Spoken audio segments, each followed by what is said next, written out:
Fala, meu povo! Sejam muito bem-vindos ao Los Angeles. Eu sou o Zaga, o seu detetive particular de trailer, sempre analisando os trailers frame a frame para tentar pegar todos os detalhes que talvez você não tenha visto. E agora tá na hora da gente falar sobre o trailer 2 de Loki. Chega legal!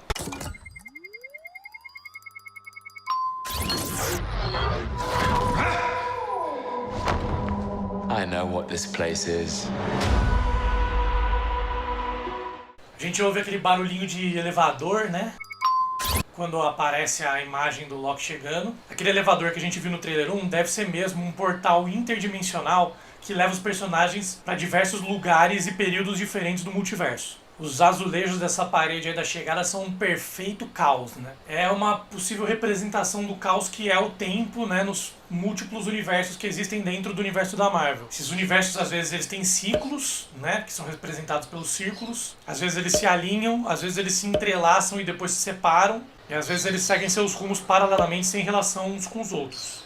A gente vê a cena do Loki sendo capturado pela TVA, né? Dá pra ver que é logo depois daquela cena de fuga do Vingadores Ultimato, porque a agente que captura ele tá com o Tesseract na mão, embora o Loki esteja sem a mordaça e sem as algemas, mas ele tá com aquela coleira da TVA que a gente vê no trailer anterior. A gente vê um Skrull na TVA, né? Então, ser um fugitivo, um criminoso do tempo não é exclusividade das figuras humanas, também das alienígenas, né? E ele tá com um agasalhinho esportivo que parece que ele tá pronto pra dar uma corrida no parque ou na orla da praia. Aí a gente vê um ângulo mais aberto, né? Daquela sala da TVA que tem as 3 estátuas dos Guardiões do Tempo. Dá pra ver que nos 2 cantinhos inferiores ali, nos 2 cantinhos embaixo, tá escrito TVA Archives. Então esse prédio eu suspeito que deve ser só os arquivos da TVA, só onde eles guardam, né, os documentos, a papelada. A gente consegue ver, por exemplo, que os elevadores que estão passando ali não estão transportando pessoas, estão transportando caixas, papelada, arquivos. Então deve ser um prédio só de arquivo mesmo. The Timekeepers have built quite the circus. And I see the clowns are playing their parts to perfection. Big metaphor guy. I love it. Makes you sound super smart. I am smart. I know. Okay. Aí a imagem do elevador ela começa torta e vai se endireitando, né? O que representa o trabalho da TVA, que é de consertar o tempo. Na parede do lado esquerdo tem 2 relógios, né? Um preto e um branco, que parece ser uma espécie de yin e yang temporal, né? A porta do elevador está coberta de ampulhetas, que é um símbolo que representa o tempo. E algumas delas estão deitadas, o que lembra o símbolo do infinito. Então é legal que você tem as ampulhetas de pé representando o tempo e as ampulhetas deitadas representando o infinito. E provavelmente esse é o logo da TVA, porque se você pegar o V e o A ali da parede do lado, que são as letras usadas na TVA, o V e o A são imagens espelhadas uma da outra. Se você colocar o V em cima do A, eles viram essa ampulheta também. Aí em cima do elevador está escrito For All Time Always, para todo o tempo, sempre. Deve ser o mantra, né, ou o slogan da TVA. E aí na parede da direita a gente vê mais uma imagem dos Guardiões do Tempo, dos Timekeepers. E a gente vê mais uma imagem do tribunal também, com os rostos dos Guardiões do Tempo. O Guardião do Tempo do meio, né, a figura que está no meio dessa imagem, me lembra muito Kang. Kang é um vilão dos quadrinhos muito conhecido por viagem no tempo, ele é um vilão temporal. Ele é o principal rival da TVA e ele já está confirmado em Homem-Formiga 3, vai ser interpretado pelo Jonathan Majors. Kang ele cria uma cidade que chama Cronópolis e eu suspeito que a gente já tenha visto essa cidade no Reino Quântico em Homem-Formiga e Vespa. Então a gente já sabe que o Kang vem aí, que ele vai ser inserido no universo da Marvel em Homem-Formiga 3. Ele pode até já aparecer nessa série porque ele tem muita relação direta com a TVA e com Viagem no Tempo. E o ator já tá confirmado faz um tempo já. Então ele pode dar as caras aí. Pode ser que no universo da Marvel ele tenha sido adaptado como um ex-guardião do tempo. Por isso a cara dele estaria ali no tribunal da TVA. E essa juíza que tá aí na frente, a personagem da Gugum Bata Raw, há muitos rumores de que ela seja a Ravonna Renslayer. Nos quadrinhos, a Ravonna é uma personagem que é um interesse amoroso do Kang. E é engraçado que ela tá alinhada bem com a figura que me lembra o Kang. A cabeça dela tá bem em cima da boca dele. Então talvez a gente esteja tendo indícios aí de uma participação do Kang como um ex-guardião do tempo na série. A gente vê o Loki, um outro prisioneiro com a mesma roupa, né? E o outro prisioneiro tem um cabelo bem parecido com o do Loki. Pode até ser uma versão de um outro universo, de repente, uma outra variante do Loki. No fundo tem um pôster com um olho, né, que deve representar aí um monitoramento da TVA, a TVA olhando todas as linhas do tempo. Do lado direito da imagem tem um reloginho laranja ali que deve ser o mascote da TVA. Em cima dele está escrito Behave ou Comporte-se, que é uma maneira deles falarem se comporte, não altere o tempo, não mexa com o tempo. E esse reloginho vai aparecer de novo aí no trailer, um pouco mais pra frente. Okay.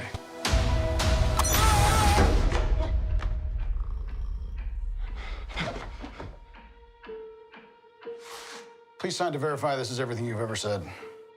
This is absurd. Sign this too.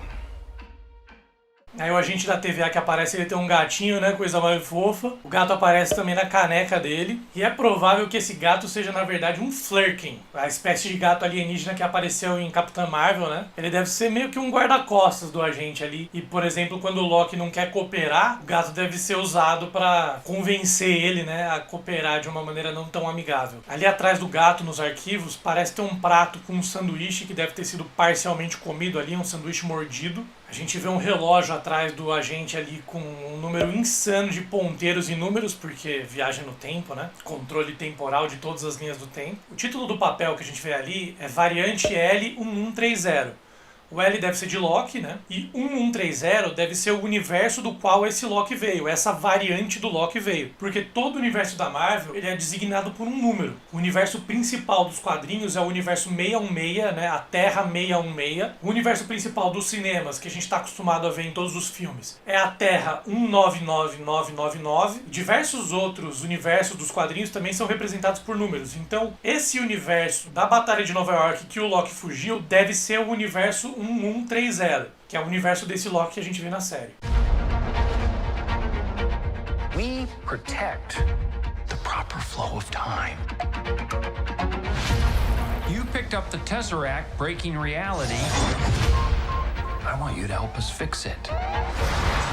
A gente vê um corte, uma edição de duas cenas ali, aparentemente é o mesmo cenário visto de dois ângulos, só que são cenas diferentes. Na primeira imagem a gente vê o Mobius ao fundo, né, e tem duas pessoas sentadas ali do lado direito. E na segunda imagem a gente vê três pessoas sentadas, mas sem o Mobius. Então devem ser momentos diferentes ali que eles juntaram numa cena só. A gente vê o reloginho laranja de novo nas TVs ali, o mascotinho da TVA. Ele tá atrás das grades, né? Deve ser um vídeo mostrando as consequências de mexer com o tempo. Aí a gente vê o Loki assistindo a cena dele mesmo fugindo em Ultimato. Aí tem uma imagem daquela sala que a gente viu no começo desse trecho, com uma tela enorme que eu suspeito que esteja mostrando as linhas do tempo, o fluxo do tempo. Esses galhos, essas ramificações que vão saindo dessa linha principal devem ser as alterações no fluxo temporal. Essa imagem na tela aí tem um visual muito parecido com a magia que a anciã faz para mostrar para o Hulk em Ultimato como funciona o fluxo temporal. Em Ultimato, os Vingadores eles mexeram bastante com as linhas do tempo, mas em teoria tudo que eles tiraram, eles levaram de volta no mesmo segundo, né? O Capitão América vai devolver o Mjolnir e as Joias do Infinito para todas as suas linhas do tempo ali no fim do filme. Então as únicas mudanças, alterações no tempo que foram definitivas foram a fuga do Loki e a morte do Thanos e do exército dele, que veio pro presente para morrer aqui.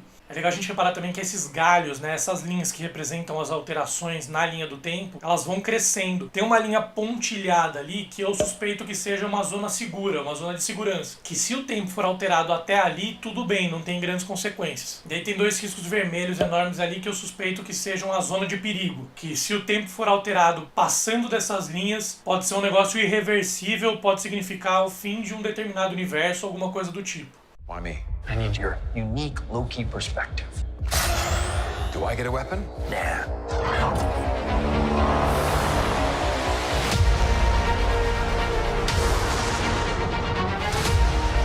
You really believe in this Loki variant?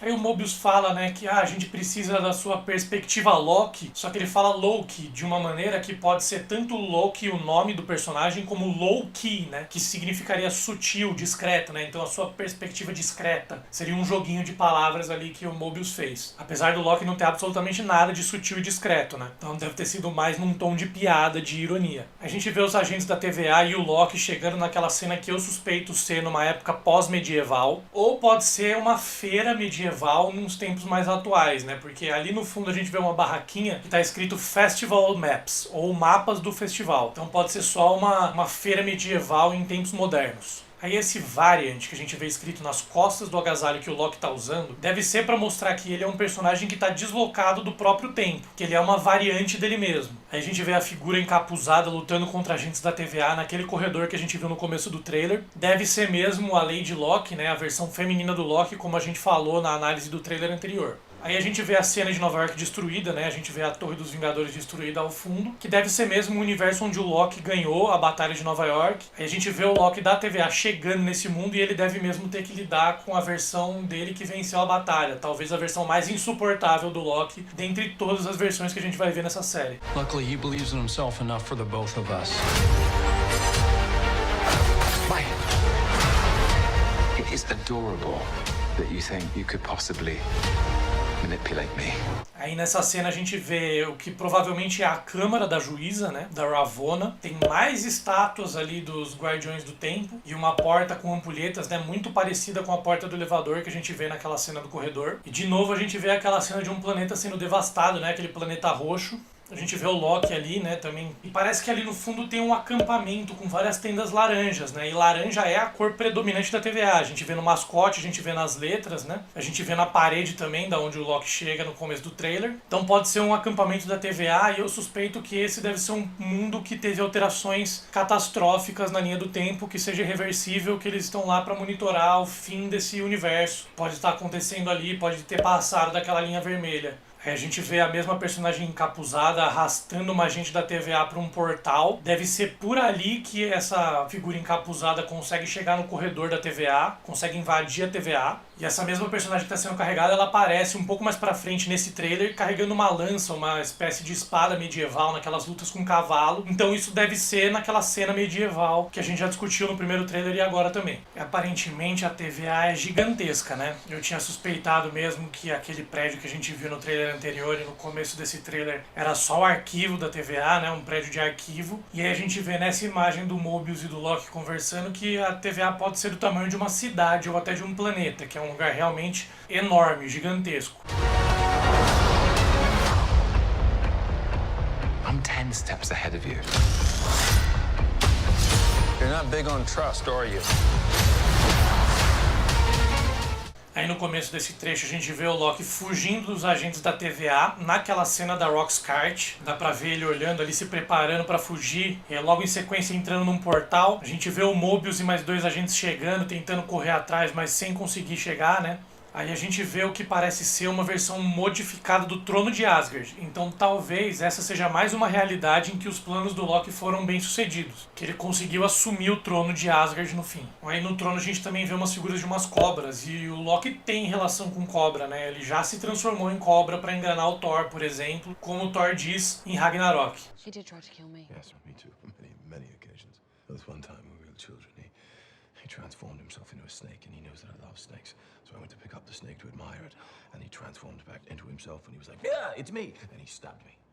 We were 8. Aí a gente vê um cenário com várias rachaduras, como se tudo estivesse se quebrando, se aquela realidade estivesse se desfazendo. Talvez seja um universo que as alterações do tempo ultrapassaram aquela linha vermelha. A imagem seguinte também é o mesmo cenário, só que ele tá torto, que dá aquela sensação pra gente vendo de que as coisas ali estão fora do lugar mesmo. A gente vê 2 agentes da TVA lutando entre si, o que é meio estranho, né? Então talvez um deles esteja sob controle do Loki, como o Gavião Arqueiro tava no Vingadores 1, por exemplo. Talvez algum dos Lokis malignos ou a própria Lady Loki esteja controlando eles de alguma maneira. A gente vê a mesma imagem exatamente do primeiro trailer do VOT Loki, só que eles tiraram o Polybius daquela máquina de arcade. Então será que essa história, essa linha vai ser deletada da série? Aí a gente vê aquela mesma agente do começo do trailer, que captura o Loki, né, e aparece com o Tesseract na mão. Dessa vez ela tá com um facão enorme, né, quase uma espada. E aí tem uma cena que a gente vê o Loki usando uma magia verde, que lembra muito aquela magia vermelha da Wanda e aquela magia roxa da Agatha Harkness. Ali no final de WandaVision, é a primeira vez que a gente vê o Loki usando uma magia assim. Mas isso é a Marvel tentando lembrar a gente que o Loki é um bruxo, né? É um feiticeiro mesmo. E foi treinado pela mãe dele, a Frigga, que também era uma feiticeira, uma bruxa asgardiana. E aí também tem uma imagem legal, né, de alguém correndo num cenário que tem umas escritas alienígenas, né, ou futurísticas ali no fundo. E o cenário bem alaranjado, né? Parece que laranja vai ser uma cor bem recorrente nessa série. You can trust me. Loki, I've studied almost every moment of your entire life. You've literally stabbed people in the back like 50 times. Why never do it again?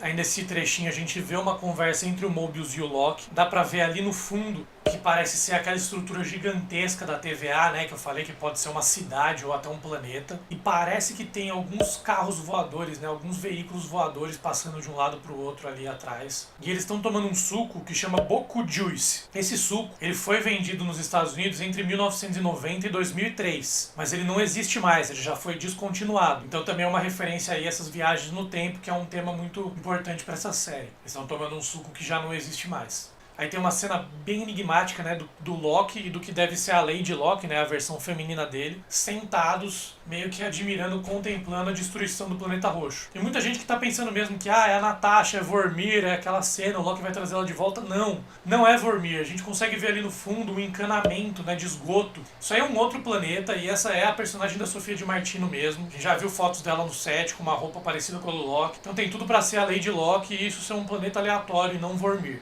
E não é a Natasha, gente. Aí tem uma outra cena que parece ser a personagem da Sofia Di Martino também lutando naquele mesmo cenário das rachaduras que a gente viu um pouco antes desse vídeo. E aí parece ser uma biblioteca daquele cenário, né? Tem uns livros, uma estante cheia de livros no fundo, uma fogueira ali do lado também. E o trailer encerra com o Loki em Pompeia, que realmente no trailer anterior a minha análise estava certa. A gente vê o momento exato da erupção do Vesúvio ali. E o Loki tá com uma cara de serelepe que dá a entender que ele realmente foi o causador dessa erupção, né? E aí pode ser o Mobius chegando para buscar ele e testemunhando o momento exato da erupção do Vesúvio e a destruição de Pompeia. Mas o Loki tá com um sorrisinho, uma carinha de quem fez aquilo meio até sem querer, talvez. Que nem quando o seu cachorro, o seu gato apronta na sua casa e fica com aquela carinha de ei, foi mal, não queria ter feito isso, mas acabou acontecendo. Pra mim a cara do Loki tá bem isso mesmo. E pra esse trailer é isso. Se você gosta desse tipo de conteúdo, não esquece de se inscrever no canal e ativar as notificações pra não perder nada, que todos os trailers que saírem eu vou fazer uma análise bem detalhada que nem essa. E se você gostou do vídeo, aproveita e curte ali, né? Dá um joinha pra gente, porque é muito importante pra gente saber se vocês gostaram do vídeo, né? E o que a gente tem pra melhorar. Valeu, valeu! Um grande beijo e até a próxima.